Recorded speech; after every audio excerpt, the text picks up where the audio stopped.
Hello students, today we are going to start our first chapter of physics, that is gravitation.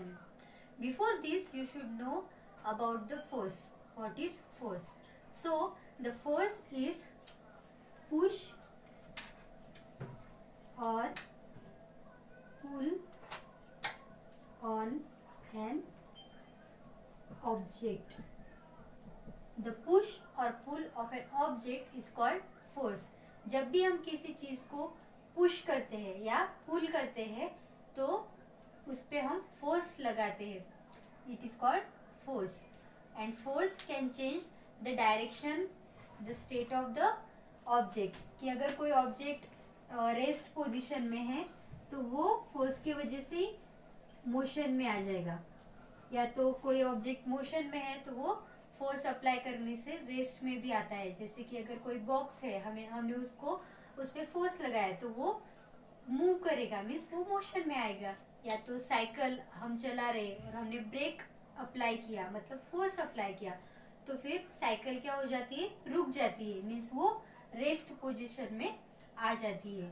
Force can also change the shape and size of the object. जैसे कि अगर हमने elastic लिया और फिर उसको उस पर फोर्स अप्लाई किया तो क्या होगा कि इलास्टिक स्ट्रेच हो जाएगा, उसकी साइज इंक्रीज हो जाएगी एंड शेप भी उसकी चेंज हो जाएगी.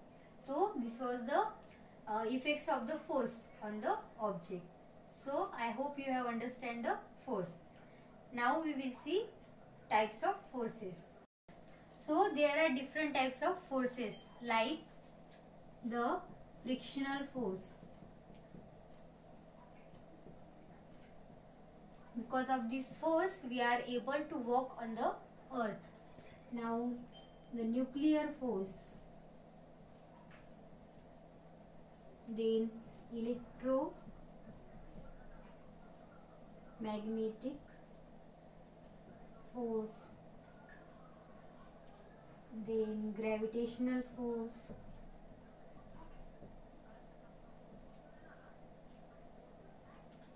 electrostatic force.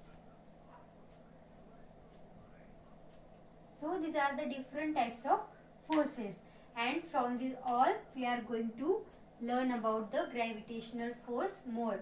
हम इन सब फोर्सेस में से ग्रेविटेशनल फोर्स के बारे में पढ़ेंगे. So students, gravitational force, it is a universal force. It is a universal force, means it can work not only on the objects, between the two objects on the earth, but it exists all over the universe. कि वो क्या है, पूरे universe में exist करेगा. सिर्फ अर्थ पे या अर्थ पे जो भी ऑब्जेक्ट्स है तो उस पे ही ग्रेविटेशनल फोर्स अप्लाई नहीं होता, बल्कि वो हमारे पूरे यूनिवर्स के हर दो ऑब्जेक्ट्स के बिटवीन एक attractive force, that is gravitational force, present होता है. That is it is a universal force. So now we will see the history of gravitational force. Gravitational force किसने डिस्कवर किया और उसके बारे में हमें कैसे पता चला. So the gravitation force was first discovered by sir Isaac Newton. Sir Isaac Newton ने फर्स्ट ग्रेविटेशन फोर्स को डिस्कवर किया था. और जैसे कि आपको पता ही होगा, एक स्टोरी है कि सर आइजैक न्यूटन एक एप्पल ट्री के नीचे बैठे हुए थे एंड वहाँ पे क्या हुआ कि वो एप्पल जो है तो उनके सर पर गिर गया.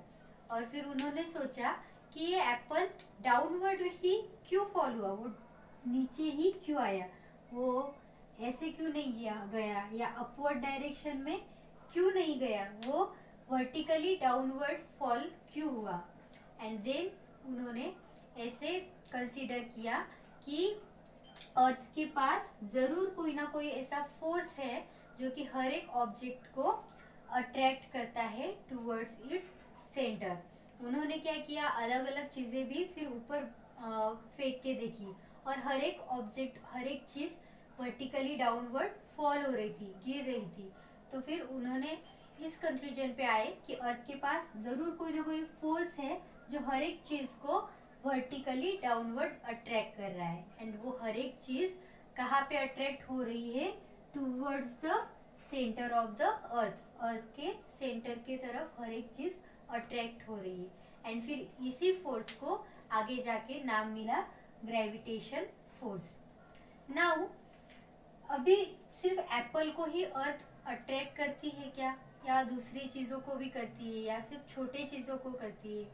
बट अर्थ जो है उसके रीजन में हर एक चीज को अट्रैक्ट करती है टूवर्ड्स इटसेल्फ, एंड सिर्फ अर्थ ही नहीं, हर एक ऑब्जेक्ट को एक दूसरे के तरफ अट्रैक्ट करता है with the gravitational force. But apple ही क्यों गिर रहा है? जैसे कि अर्थ के सराउंड में मून भी है, तो ये जो मून है तो जो अर्थ के ऑर्बिट में रिवॉल्व होता रहता है, मून को भी अर्थ अट्रैक्ट करती है by a gravitational force towards its centre. But वो गिरता क्यों नहीं है, वो हम आगे पढ़ेंगे। जैसे कि एप्पल नीचे अर्थ पे आके गिरता है, तो मून क्यों नहीं गिरता? ऐसे आपको क्वेश्चन आया होगा कि अगर वो अट्रैक्ट कर रही है अर्थ तो फिर वो गिरता क्यों नहीं, वो हम आगे पढ़ेंगे। बट इतना याद रखना कि अर्थ हर एक ऑब्जेक्ट को टूवर्ड्स इट्स सेंटर अट्रैक्ट करती है, एंड उस फोर्स को बोलते हैं ग्रेविटेशनल फोर्स।